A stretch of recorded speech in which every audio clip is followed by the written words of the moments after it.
Өткенде Қазақстанның бірінші президенті Нұрсұлтан Әбішұлы Назарбаевтың «Менің өмірім» атты кітабы шықты. Сол кітапта бүкіл қазақ елі болып мұқият оқып, көбісі талқылауға шықты. Соның ішіндегі ең бір бөлімі, яғни көрші ел Путин жайлы, Путиннің қандай қасиеттері бар жайлы сөз болды. Яғни Назарбаевтың бір бетінде толық Путиннің өз сөзін ұстайтын, өз сөзіне берік және өз сөзіне қандай жағдай болмасын тұратын тұлға деп суреттеген, яғни соншама сөзіне тұратын деген қасиетіне нақты тоқталып кетуіне қарағанда көп болжамдар бойынша, яғни Назарбаев және оның жанұясына қауіпсіздік және еркіндік сыйлап отқан осы Путиннің ықпалы деп ойға келді. Көп саясаттанушылардың, көп интернет басылымдарда бәрі мазақ қылып слово пацана деп, яғни соңғы телесериал жайлы айтқандайғыдай Путиннің сөз бергені, яғни жанұясына бұл үлкен бал әрі Назарбаев үшін үлкен кепіл болып табылады. Яғни Назарбаевтың 30 жыл бойына билік еткенде Ресей Федерациясы толыққанды бізде билік жүргізді және өзінің саясатын жүргізді деп айтуға болады. Ол мәселе көп нәрседен айыруға болады. Яғни жалпы қазақ тілі мен орыс тілінің дәрежесі және орыс компанияларының емін-еркін жүруі, қазақ шенеуніктерінің кезіндегі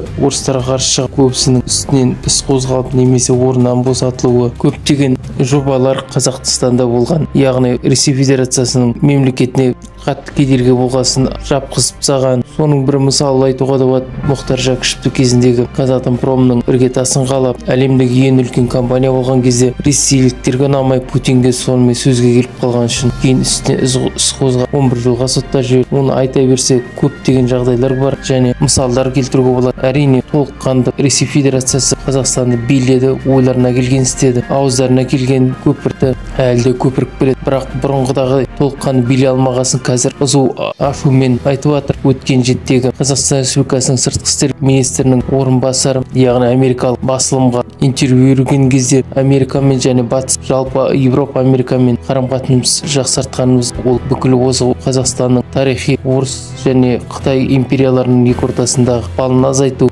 бұл тепе-теңдікті сақтау және тәуелсіз саясат жүргізудің бір қадамы деп айтқан. Бұның орыстар мен оның шенеуніктерінің аузынан көпірген сөз шықты. Қазақтар заңсыз мемлекет, толыққанды КСРО-дан шыққан жоқ деп. Яғни осыдан белгілі орыстар бұрынғыдай қазақтарға көп ықпал жасай алмай, саясатына толыққанды араласа алмағандықтан ашудан осындай сөздер шыға бастады. Түсінуге болады, орыстар бұрынғыдай емес, өйткені көптеген мүмкіндігінен жоғалтып соғыс ашамын деп, олар толыққанды соғыстың осылай ұзақ уақытқа созылатынын болжаған емес, олар 1-2 күнде деп. Сондықтан қазіргі жағдай орыстар толыққанды өздері басқара алмай отыр. Бүкіл көптеген соғыспен келген көп қиыншылықтарын көтере алмай жатқан жағдайда жан-жағындағы одақтастардың шынайы достары кім екенін өздері де түсінбей қалды. Және шынайы достың шынына келгенде жоқ екенін олар сене алмас. Сондықтан ызу ашумен ашуға түсіп, бізге де көпір жан-жақта бүкіл бәрін кінәлап, армяндарды, өзінен мықты елдерді сөз айта алмай айналып келіп жан-жағындағы шағын елдерге айыбын тоқтатамыз. Өйткені Ресей Федерациясы бұрынғыдай толыққанды қазақтарға көмектесері аз және соңғы мына Европа мен Американың санкцияларын толыққанды іске аса бастағасын. Бұрынғыдай біз тек қана Европаға қақпамыз Ресей арқылы бүкіл тауарымыз жүргізетін. Қазір ол қақпада жабыла бастады және басқа айналмалы жол әрі Қытаймен бірге жасап отқан бір жол, бір белдеу, яғни бұрынғы жібек жолын жаңғырту деген сияқты Каспий теңізі арқылы. Негізі 90 жылдар үлкен ұсыныстар болды, жақсы. Каспий теңізі соның ішінде Түркменстан мен Әзербайжанның ең жақын төте және тайыздау жері болды. Сол арқылы үлкен мост салу, яғни мост арқылы темір жол, осы Керчен көпірі сияқты Крымдағы соның баламасында үлкен көпір салу. Бірақ экологтармен және сол кездерде Каспий теңізі арқылы көптеген заңдар қабылдама, толыққанды шекаралар бекітпегесін Иранмен, басқа да елдермен бір-бірімен. Сол жобаға әрі орыстардың қарсы болуы, толыққанды өз айналма жолды болса бала азайып кетеді деп қорқасың ба? Ол жоба іске аспады, бірақ қазір қайттан қарастырады деген ойдамыз. Өйткені үлкен порттарға және тауардың тез уақытлы жетуін қамтамасыз ету әрине басты міндет. Ресей Федерациясы бұрыннан әлемдегі ең үлкен беделді мемлекет есебінде көптеген құрылымдарда және ұйымдарда ерекше орны бар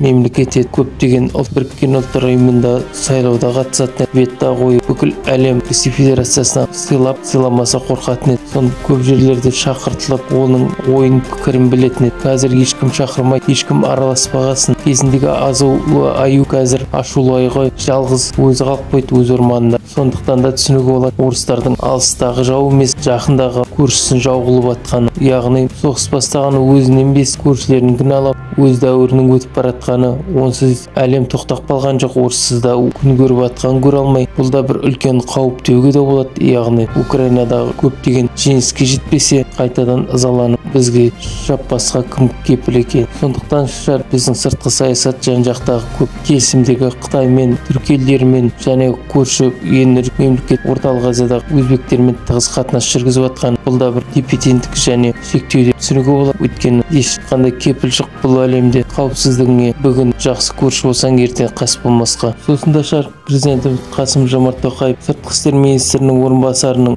айтқан сөзін дұрыс түсіндіру үшін Қытай мен орыс елінің елшіліктерін өзіне аудиенция шақыртып түсініктеме берді деген президент әкімшілігінің басылымында шықты. Яғни елшіліктерді шақыруға Америка басылымдарда шыққан министр орынбасарының сөзінің болды. Кейін қайтадан орыстардың сол депутаттары Федоровтар алжыған сөзін айта бастады. Яғни қазақтар заңды шыққан жоқ, басқа елдерде заңды шыққан жоқ деп осылайша алжыған сөздерімен олар бүкіл кеңес одағынан шыққан одақтас елдердің бәрін өздеріне қарсы қоюға деп түсінуге де болады. Орыстардың қорқынышы ма, үрейі ма, қайткенде де қазақтарды кепіл сөз алғысы келеді. Ешқандай НАТО, батыс ұйымдарына мүше етпейтін және болашақта мүше болмаймыз деген. Яғни орыстардың бар үрей қорқынышы сода ма, әлде жай ғана бұл себепті әзірге белгісіз. Осылайша орыстар өздері жалғызсыздығын және бүкіл әлемге сөз жүрмейтіндігін, өздері қауқарсыздығын білдіртіп отыр. Сондықтан біздің де ел абайлап сөйлеп, абайлап бас қадам жасап отыр. Ол да дұрыс шығар. Әлемдегі ең үлкен шекарасы бар, ашулы тимей-ақ қояйын деген. Бірақ та орыстардың да ертеме кеш түсінуге мәжбүр болады. Жалғыз біз емес, басқа елдерде қарым-қатынасын тоқтата бастады және көп араласпайтындығын, ертеме кеш осындайға әрине келетін соғысушы және агрессия білдіретін елмен ешкім дос болғысы келмейтін осыдан байқалды. Сондықтан да қазіргі заман соғысатын емес, сауда-саттық дамитын заман. Ондай агрессивті жан-жаққа соғысам деп ашам деп ғаламнан дамудан қоясын. Не болса да жұртымыз аман, еліміз тыныш болсын ағайын. Каналды қолдап, лайк басып, комментарий жазып кетсеңіздер, ой пікірлеріңізді және жан-жаққа таратсаңыздар каналдың дамуына үлкен үлес қосасыздар. Қоңырауды басып жіберіңіздер, уақытлы шығарым біліп отырасыз. Толыққанды тыңдауларыңызға көп